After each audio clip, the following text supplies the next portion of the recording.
welcome back to the morning show here on Arise News.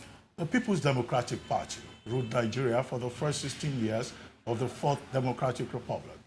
But in 2015, power changed hands to the current ruling party, the All Progressives Party. What plans does the PDP have to win next year's elections? Joining us to discuss this is one of the party's elders, Chief Bode George. Chief, good to see you, sir. Always my pleasure. Good morning, Chief. Welcome to the morning show. My pleasure, too. Thank you. Well, let's go straight to business. The PDP looks like it's recovering a little bit. But let's start with 2015. Yeah. Your party lost the election. What lessons will you say the PDP as a party and along with its members has learned? You know, what happened was the founding fathers established our party on a tripod: justice, equity, and fairness.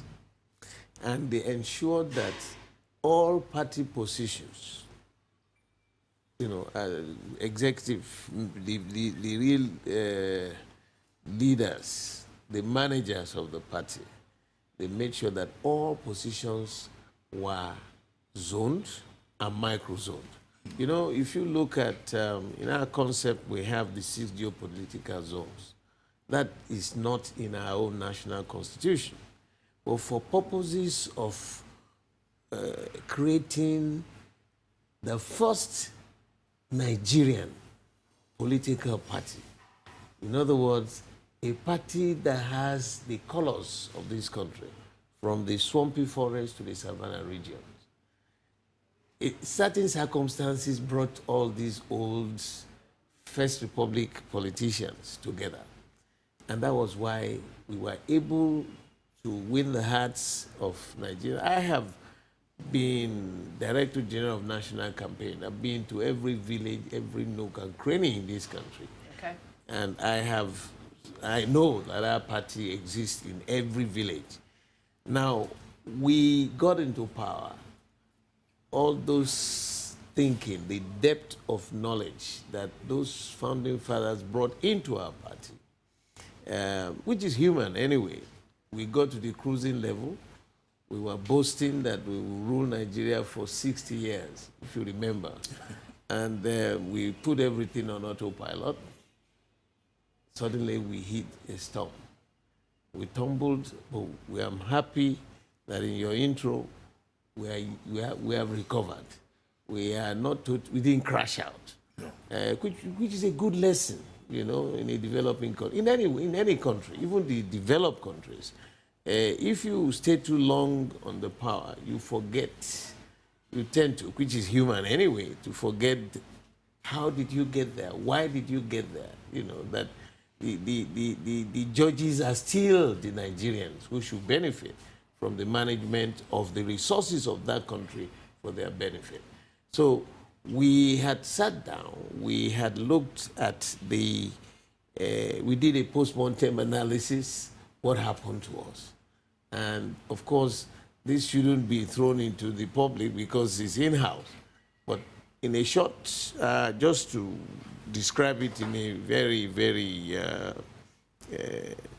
short but clear manner, is to say that we overestimated ourselves, we forgot why we were there, and we made certain mistakes. Even the current national chairman of the party, we had a conference where he publicly apologized. That's true. You remember that, like, there were certain mistakes with the rule of law, the respect for our constitution, we totally threw that under the bus.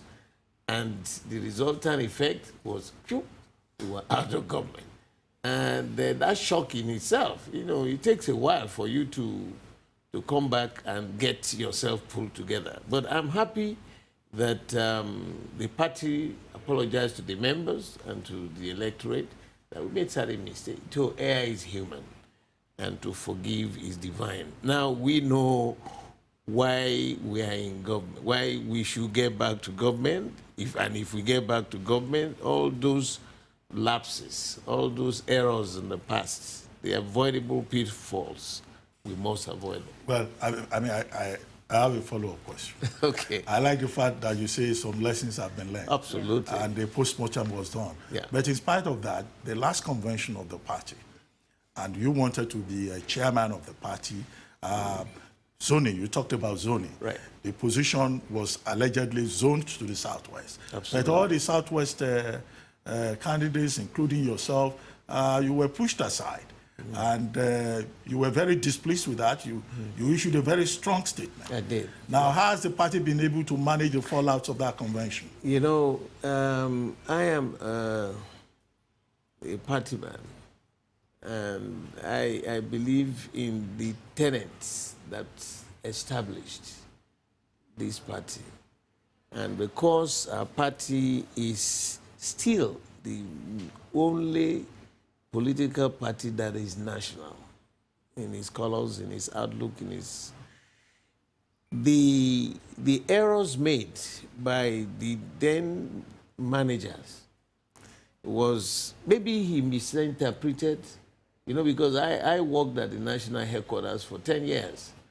Now, you need to know the reasons why those founding fathers established the party in that format. The mistake he made was that he now likened the presidential ticket to the ticket of the national chairmanship of the party. That's an error. Yes, we agreed. The founding fathers agreed that the party positions, chairman, secretary, all those ones, I think there are about 12 of them, must be zoned and then further micro-zoned. But he came up, I don't know where he got the idea from, that only the national presidential candidate and the national chairman are to be zoned and not micro-zoned. That was why we said to him, you know, because we've been real managers and, you know, practitioners there, that if you pitch, when you say it, you have zoned it. Now, everybody agreed that the micro-zoning should head to Southwest. But he left it hanging that the chairmanship could be contested by any of the zones, like a presidential thing. Yeah. You don't go to, our national convention usually is like a carnival. You don't pitch a brother against another brother. But we went through that. I saw the mistakes made. Do we start going to the field to start fighting ourselves? We had just come out of a quagmire, and trying to head into another storm wouldn't make any political sense. So some of us looked at it and thought, if that is the way they want it, it's not a matter of life and death. So let's pull back in the interest of our party and in the interest of this country. So the South-South got it, and it wasn't supposed to be South-South. Now, we needed to now come back to start convincing our people in the Southwest that you are not zoned out. You are not, you are not disowned by the party, that you are still, the party loves you, and because they will vote. And Southwest has an incredibly large registered voters. Lagos alone is almost 10 million registered voters now. Lagos alone. 10 million registered voters in Lagos now. So we've been trying to make sure. And when Secondus, who became the national chairman, addressed, there was no arrogance in his attitude. There was, he wasn't self-conceited. He came out and explained to the people and apologized that yes, errors were made in the past, and hey, to err is human. Right. Have you ever seen any man who will say he has never made a mistake? No. No. So it's well, I'll come back to this, but I'm sure OG wants so my little questions here. We've asked several politicians that have come on the show the same question, but we want to hear from you. What's going on? What's really going on with the PDP? Why there's so many defections? No, defections into our party, an influx into our party. Yes. You know, I remember that convention when many of our governors, some governors and some legislators walked out of the National Convention because they disagreed with certain policies that were going on. And I didn't like it. Some of them are my friends. Yes. I discussed with them and I told them, that look, liken yourself to being a landlord. Do you, if your house is leaking as a landlord, do you abandon your house? Yes, exactly. And go and be a tenant? The best thing you do fix it. Will be to fix it. Yes. So they left, joined the contraption called APC, and because, the APC is not like our party. It wasn't established like our party. It's a congregation of the CPC, the AMPP, the ABGA, the new PDP they call themselves, and of course the ACN. Now everybody had already developed their culture. Now coming together, that amalgamation, it wasn't well planned. And they didn't really, to me now, looking back, that maybe they didn't think they would win the election. Because the center is not holding. People don't see themselves as APC. They still see themselves as CPC, ACN, ABGA, new PDP. And the new PDP now found out that, look, I think it is better to go back to where I am a landlord rather than continue to be a tenant. And so he came back home. So they've been part and parcel of the party. And because we have reassured them that henceforth we will stick to the tenets that established our party. And the actual taste of the pudding will be to physically eat it, right? So between now and the February, you see the way we'll manage ourselves. It's a Herculean task, but because of the love for this country and because of the experiences of the past, because we have no other country. Yes. We are still in the tutelage. We are still learning how to manage it. I have no doubt in my mind that we will manage the influx.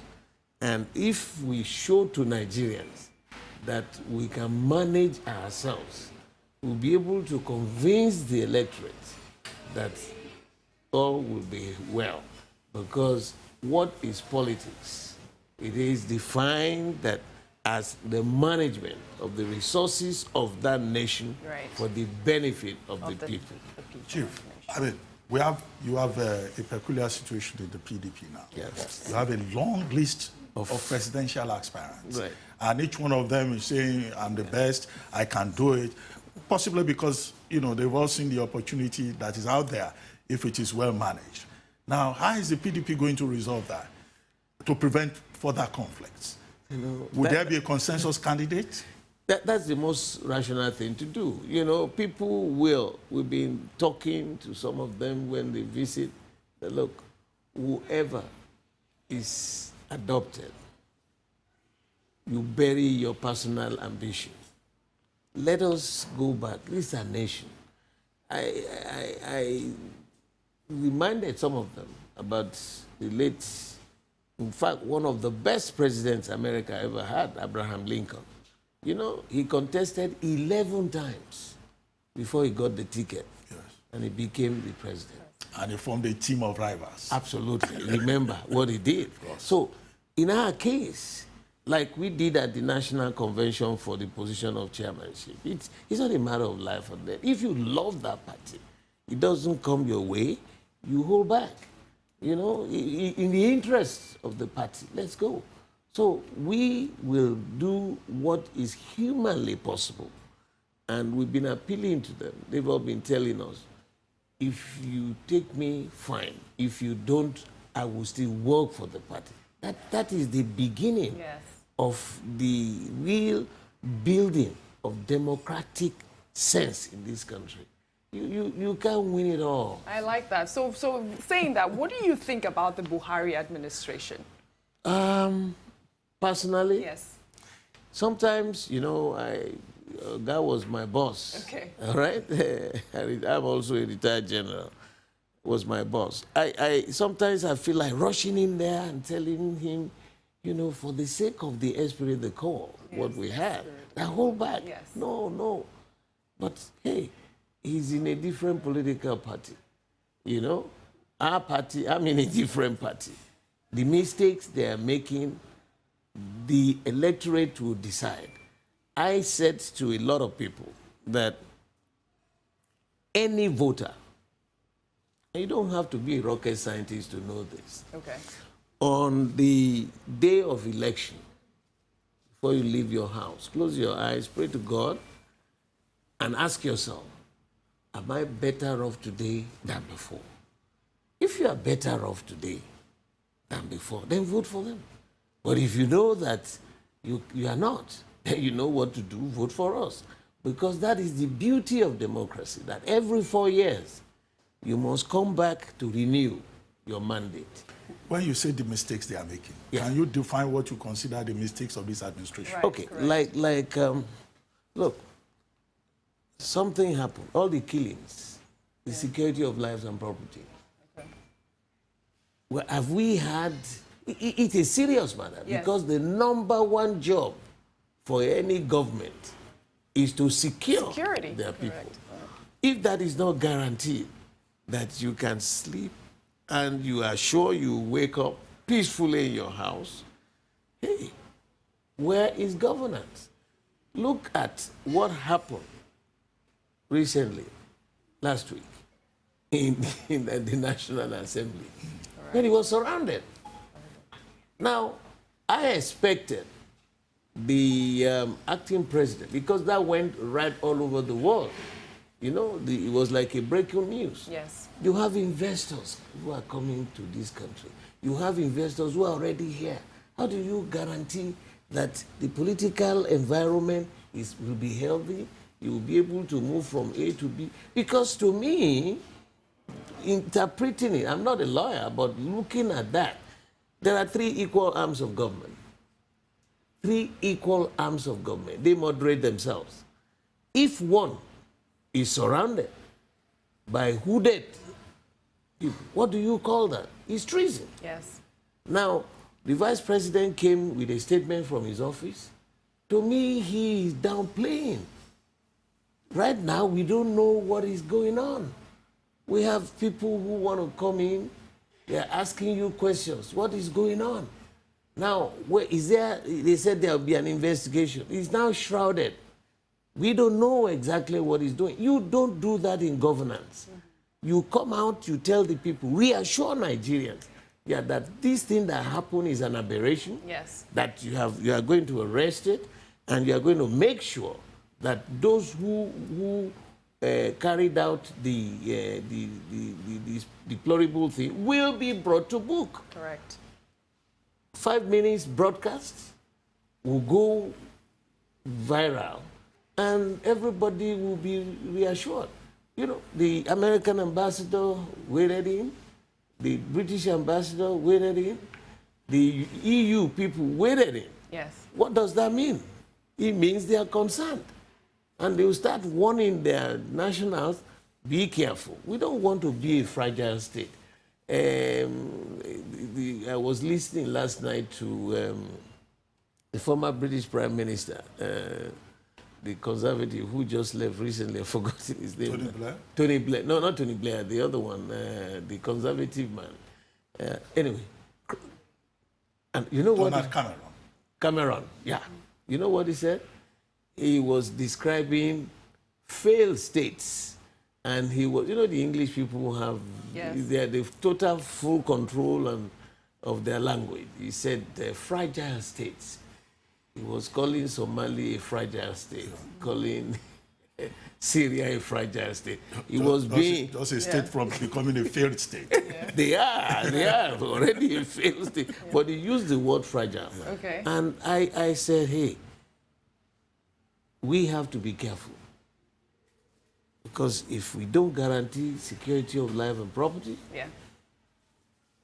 good infrastructural facilities, good agricultural developments, good educational developments, guarantee of free movement and free speeches, Yes. the rule of law, Yes. the fairness in law. Those are things that are like building blocks Okay. of democracy. Now, with all this, when you look at the totality of it, are you sure we're on the right track? Yes. They need to convince Nigerians, and we are ready to say to them Yes. that we will campaign and showcase. And it doesn't have to be a lot of hassling, a lot of the kind of language, the kind of comments that some of them are making. I don't see what is wrong with them. So, Chief, you're weighing heavily on security and killings as one of the problems of the Buhari and the economic administration. activities. Look at the indices. Who Okay. is? I'm a private businessman. Okay. I know that things are not well. You can't, most of our partners, they are trying, looking, and we are still reassuring them all will be well. They Yes. want to get out as quickly as possible. So we need to, you ask even the mama who is selling granules, Yes. how is business?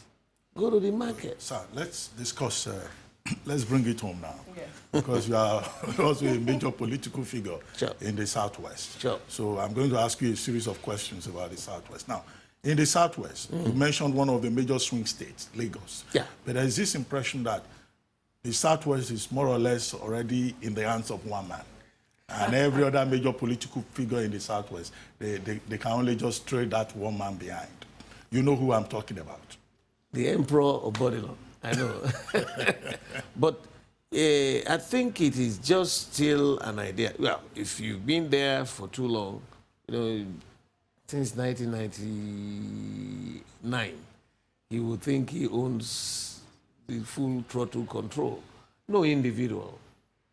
God didn't define things. There is nothing that has a beginning that will not have an end. Now, the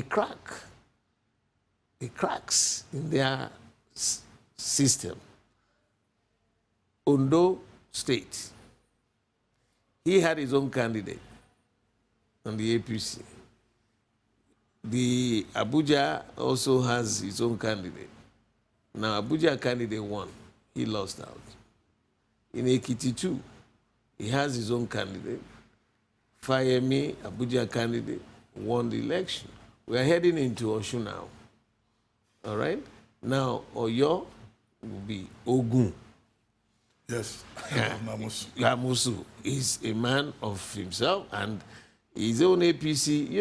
To the public, they tell you it's, but to us, with discerning eyes and who are also political hawks, we know for real that there is a split between him, his own group, and the Abuja group. So if you are looking at it and saying he has the full throttle control, no human being can tell you that I have the full throttle control of anything. I was vice chairman Southwest. I think that was year 2000 to 2003. I went to the 137 local governments in the Southwest, campaigned vigorously there to our people. They listened to us. We won 5 out of 6 states. We kept it going until certain things happened, like human behavior. We lost them all out. It doesn't mean that they will hold on to power. We are still contesting Ekiti. Because personally, I believe that we won Ekiti, but we are in court now. Whatever the decisions they will make in court, I hope they will be fair and be just and be equitable. So nobody really can convincingly tell you that, hey, I have the full throttle control. The most interesting thing in the national politics of this country is that when you look at it, what role You remember that the concept of the First Republic was regional. Chief Awolowo was our leader, did so much to give oxygen to the Southwest. We were first in everything. Even in Africa, television was first, radio and this and all that. Education was made compulsory and open and free. Yes. Agriculture was the best. Infrastructural development, public health, university education. And he opened up. Now, when the military came and threw everything into one cell, we lost this regional control. And people are now asking that, why can't we go back to that? How do we go back there? I was at the national conference. We eventually agreed that there should be restructuring in this country. I subscribe to that because I have been to every nook and cranny. You don't need to have only crude oil. Correct. There are so many natural goodies from the Almighty God in every aspect of our lives. If you don't have agricultural resources, you have mineral resources, let everybody go back and start tapping what God has given you. And let them manage that. Rather than sit back, this country is massive. Sokoto to Calabar, Maiduguri to Lagos, Jigawa to Delta. And we all wait on the crude oil. Let those who are, take America, for example. We borrowed the American concept of governance, right? Now, you have a state like California, which is the 6th largest economy in the world. Yes. The same country. You have a state like Maine, which is the smallest state in America. They exist there. They don't wait for some largesse from somebody and centralizing it in Trump's hand to now sit back and start, having collected everything, he now tells you, you will take this one. No, let's grow. Let's develop. There's no free lunch. If you want to have 100 local governments, as long as you can pay for it, that's your business. Yes. If you want to have one and the people agree with you, so be it. So there are still so much to be done, and we have done our homework to convince Nigerians that this restructuring is a must. In fact, it is on a front burner of our own political discussion in this country. We cannot continue like this. We take one step ahead, 10 steps back. What would you consider as the first step of restructuring Nigeria? You just mentioned agriculture. Yeah. No. What I'm saying, if the restructuring aspect will be, of course, you can't scrap the governance now, the states now. So it will be federated states rather than scrapping the states and converging back like it used to be. We're all heading back to Ibadan in Southwest, and the East is heading straight back to Enugu. I don't know where the South-South, because there was no South-South per se at that time. And then the whole North was just one. So you have to do a federated thing. And, you know, when our founding fathers came together, they looked at the problems of this country and came up with these 6 geopolitical zones. It's not in our national constitution. So if you decide, you know, when you've gone federated states, whatever you can build, manage for the benefit of your people. Of course, you will subscribe. You must give some certain money to the center for defense purposes, for foreign policies and foreign affairs, but all the other issues of course, national security will be also an issue. But we copied the American system. We just looked with one eye, picked some things, and left some things out. Chief, I mean, I have so many questions I would love to ask you, but I don't think we have more time. But let me take you back. Okay. Now, the same party that you work for, that you helped to bring to power, turned around at some point, after you had been cleared of no wrongdoing, of any offense, and then they took you to court, and then you went through that experience. Right. How do you feel looking back? Shouldn't you have gone to court to seek restitution? I don't. That experience was. I would quote the opening paragraph of Mandela's last book. Okay. You know what he said? He said the prison cell, it's a sine qua non as a training ground for those who emerge as very good politicians. Because there, it will be like a movie. You see from the day you were born, all through your experiences, where you have been good, where you have been bad, and where you can make amends. All right? So it was a beautiful experience for me. And what it has done for me was to have strengthened me. I have been to the highest mountain, and I've seen the worst valley. And who says that life is a bed of roses? No. You know, the journey of life goes into the valley once in a while. And unless you trust in your God, you have good faith, good conscience, you will triumph. You will come out on the highway of triumph. So what that has done for me is that what is it that I will have to die for this, except to defend the country from invasion that I swore to as a young man. I got the rank of in the military. But life in itself is but a walking shadow. Well, that's Shakespeare in Macbeth. So, I see you and President Obasanjo, you have reconciled. Yeah. And you even visited him, he visited you Why to not? commiserate with you. Why not? But have you reconciled with Asiwaju Bola Tinubu? Yes, I did.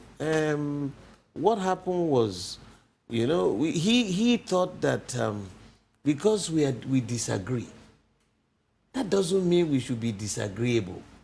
No, he got it all wrong. They railroaded me before one young judge and accused us of all... Justice Olubunmi Oyewole. Yeah, Oyewole, he's now in the Court of Appeal. It was a total charade. But you see, the system, our system, I have a lot of confidence in it. It doesn't mean that everybody will do what is right. You will still have some bad boys along the line. But let the number of the good hands be more than those who are bad boys, so that overall we will have a different image outside this country. They won't lump us all and say we are all bad boys. We went to Ibadan. I went for the burial of my good friend, late Arishe Kola, and it was at this Liberty Stadium, and he sat by the governor of Oyo, Ajimobi, who is my very good brother. And so as I was greeting everybody, of course, why would I greet him? Because of what I concluded he did, which he said no. So Ajimobi noticed that and quickly jumped up and said, look, Ebo, what is happening? You didn't greet Asiwaju. I said, me? Didn't you know what he did? He said, what did he do? So I told him, and Oba Otudeko was also seated at that time. So he said, look, BG, for the memory of our friend, while we are all here, Ajimobi, go and call your governor. So we brought Bola. I think he told him what I had said, and he came and said, "Well, don't worry." End of story. I don't think I've seen the two of you visiting each other. No, not really visiting. We are not real close friends. Okay. We are not enemies. I am hoping that he will see some reason and jump ship and come to the PDP. Well, one last question. For the 2019 election in Lagos State, gubernatorial, who are you going to support? Because, you know, your followers in Lagos, they say if Chief doesn't support you, then there will be trouble. And I don't want to go into the stories on air. No, well, what we'll do, let the will of the people prevail. I hate injustice. I hate unfairness, and I hate things that are not equitable. These are the three-legged body is a very stable platform. I have learned that, going through my own life experience. I'm in my mid-70s, and what else am I looking for now? I cannot rewind myself. And my upbringing, the experiences I've acquired from the military into politics, and, let us do what is just, what is right. If we don't, we will suffer for it. Okay. So, vile for the system, we throw them all into the field. Right. So what advice would you give young, aspiring politicians right now? Because there's a lot of them coming up right now for these elections. Let them make sure the lust for money. Lost for money. It is evil. Okay. They won't make it. It may be temporary, they won't make it. It is the commitment, the dedication, the loyalty, not to an individual, but to your system, to your nation. That is second to nothing. They must come out feeling, not trying to say, oh, I must make so much money. What do you want to do? Can you drive in 2 cars at the same time? Can you sleep in 2 houses at the same time? Yes, you need a house. A reasonable exposure. Fine. But if you overdo it, you will crash. So let them, like my friends from the north will say, kadan kada. All right? And our friends from the east will say, wayo, wayo. Yes. Right? Yes. And in Yoruba line say, Kejejeo. Yes. Surulere. On that note, Chief, we have to call it a day on this segment of the program. But Thank great you so pleasure much for having joining you. us. Always my pleasure. Conversation. Always It's my time pleasure. now for a short break. When we return, Victoria Pepper will be here with a review of what's trending. Stay with us.